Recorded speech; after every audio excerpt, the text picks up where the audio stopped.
So now the thing is, to come into this pose, it does require some flexion at the hips. You could, of course, put your feet up on blocks or even on a chair to come into plow pose if it's not accessible. But you're gonna lift your hips up and place your hands underneath your hips as a way of getting your hips up high. Then bring one knee into the chest.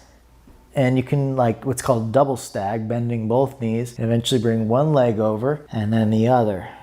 Now, it's more intense on the hamstrings to go to plow pose, straightening the legs, but it's more intense on the upper back and neck to bend the knees. So let's start with bent knees for a second, giving the hamstrings a moment. And very gently, I mean like 5% of your effort, start working the head back just gently into the ground. If you feel anything funky, then just, don't do that. Then attempt to straighten your legs into plow pose, and plow pose has the option to interlace the hands, and that's an option. You could keep supporting your hips and your back, pressing the shoulders into the yoga mat as much as you can. It's important in these postures not to turn your head because you're in deep flexion. There's no need to turn your neck while in deep flexion. Puts you at more risk. Okay, next, place your hands at your low back, bend one knee and bring the leg back, bend the other knee, and find balance with two bent knees. We start, make sure our shoulders are on the yoga mat and the neck and head are off the yoga mat. Okay, so we come up, bridge pose, walk the arms underneath,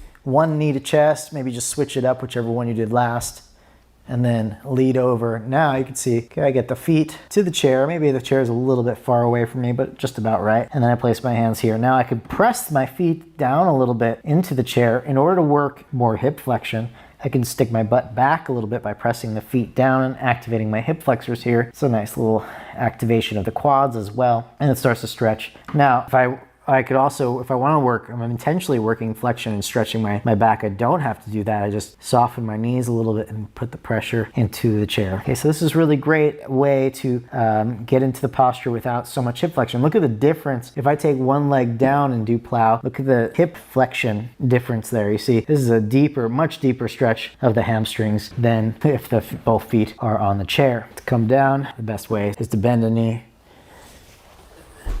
And I like doing one little fell swoop, feels better, and roll up. Okay, so to do shoulder stand, if you wanted to do it with no weight in your head, you would have to put your shoulders up on several blankets so that your head, basically off the ground, but it's almost impossible. So to take less weight in shoulder stand, you would put your hips on your hands.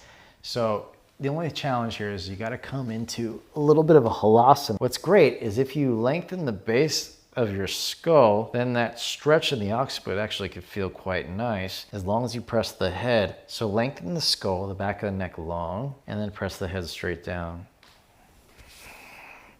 And you could place the hands underneath your pelvis, turn back, and then now all the weight is in your hands over your elbows. And you can see again, I can talk pretty freely here. This is pretty accessible without having to compress the neck. And my feet are more and less in line with my pelvis. Pelvis is tucked. If I want to take it further, I do have to put more weight in the neck. I would take my hands closer to my low back or upper back. You put your feet on the ground. And now it's a deeper stretch for the neck. You can hear it in my voice. Take one leg or both legs. Now the weight's more in the shoulders if I push the shoulder heads down, and in the neck. I want the occipital ridge to be long, so I lengthen the back of the skull. Your feet going back towards your buttock side helps more weight go into the hands/elbows.